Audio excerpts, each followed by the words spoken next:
Mari kita bersatu dalam doa.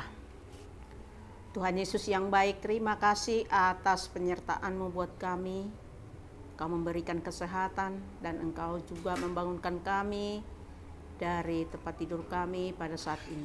Terima kasih Tuhan atas hari yang cerah yang Tuhan berikan kepada kami. Sebelum kami Tuhan untuk melanjutkan aktivitas kami. Dalam satu hari ini kami ingin mendengarkan firman-Mu.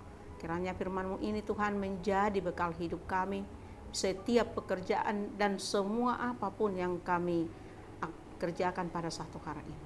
Terima kasih Bapa, bukalah hati kami supaya firman-Mu ini dapat kami mengerti. Amin.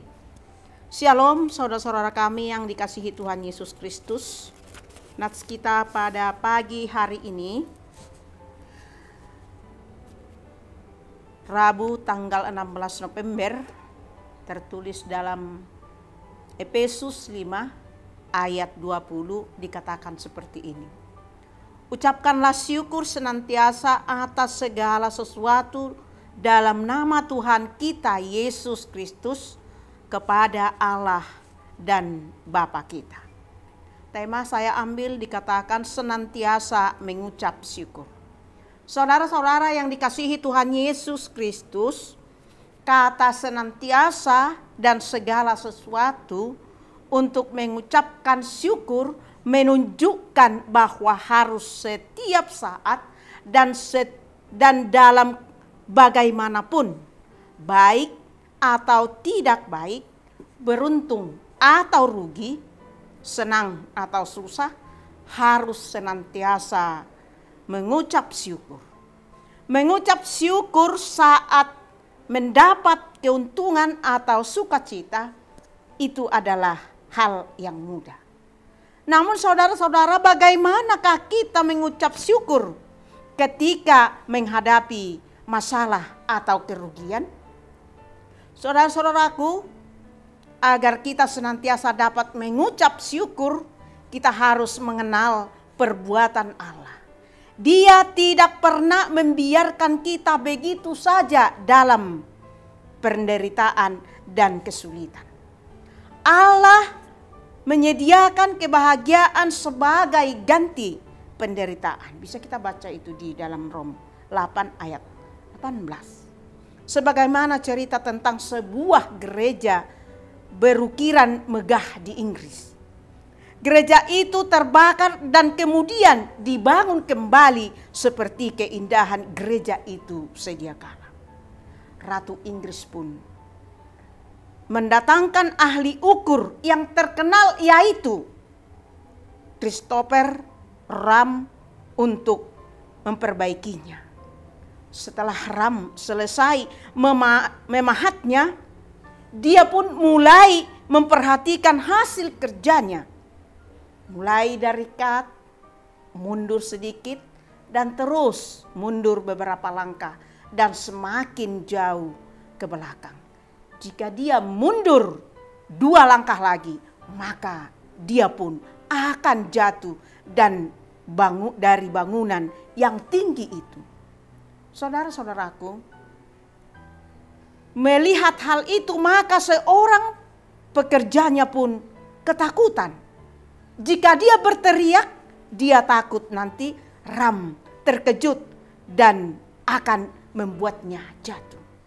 Akhirnya dia pun berlari mengambil sebuah pahat dan menggores ukiran tersebut. Melihat hal itu, Ram pun marah dan mendatangi pekerjaan itu karena telah merusak hasil karyanya. Namun pekerjaannya menjawab,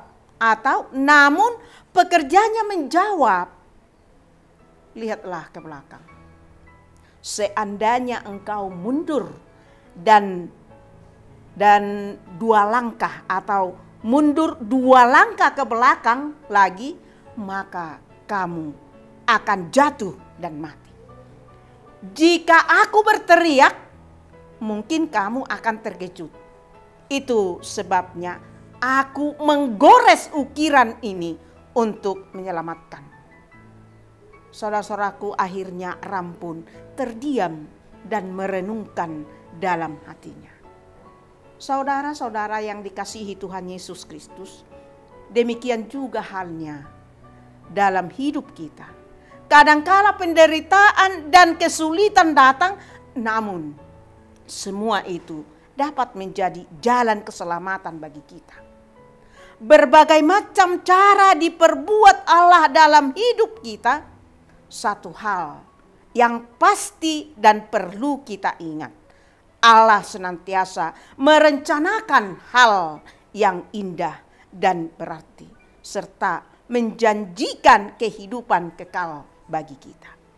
Itulah sebabnya kita patut senantiasa mengucapkan syukur kepada Allah atas segala perbuatan dalam hidup dan kehidupan kita. Amin, kita bersatu dalam doa. Tuhan Yesus yang baik, terima kasih atas sapaan firman-Mu pada saat ini. Mengatakan kepada kami Tuhan Yesus, supaya kami mengenal begitu banyak berkat yang berkelimpahan yang Kau berikan kepada kami. Dan bahkan Tuhan Yesus, kalaupun banyak suka dan duka, dan bahkan apapun yang kami hadapi, tetap kami mengucapkan syukur, memuji, memuliakan nama-Mu. Tetapi pada hari ini Tuhan, dan sebagai kami manusia, begitu sulitnya kami mengucapkan syukur dikala kami berduka, dikala kami rugi. Oleh karena itu Tuhan, terima kasih atas sapaan firman-Mu, supaya kami setia kepadamu. Apapun yang kami hadapi, suka dan duka, semua itu tetap kami bersyukur kepadamu. Dan bahkan dikala kami banyak pergumulan, itu belum tentu menjatuhkan kami. Bahkan mungkin itu menjadi kehati-hatian di dalam pekerjaan, di dalam langkah kami, bahkan di dalam perkataan kami. Oleh karena itu Tuhan, kiranya Roh Kudus-Mu yang selalu menyertai kami, yang selalu tetap memberikan kepada kami pengertian, supaya kami tetap bisa bersukacita apapun yang kami hadapi. Tolonglah kami Tuhan, supaya firman-Mu ini bisa kami hidupkan di dalam hidup kami sehari-hari, dan bahkan menunjukkan bahwa kami adalah anak-anak-Mu. Terima kasih Bapa, terpuji, termulialah nama-Mu sekarang sampai selama-lamanya. Amin. Shalom buat saudara kami.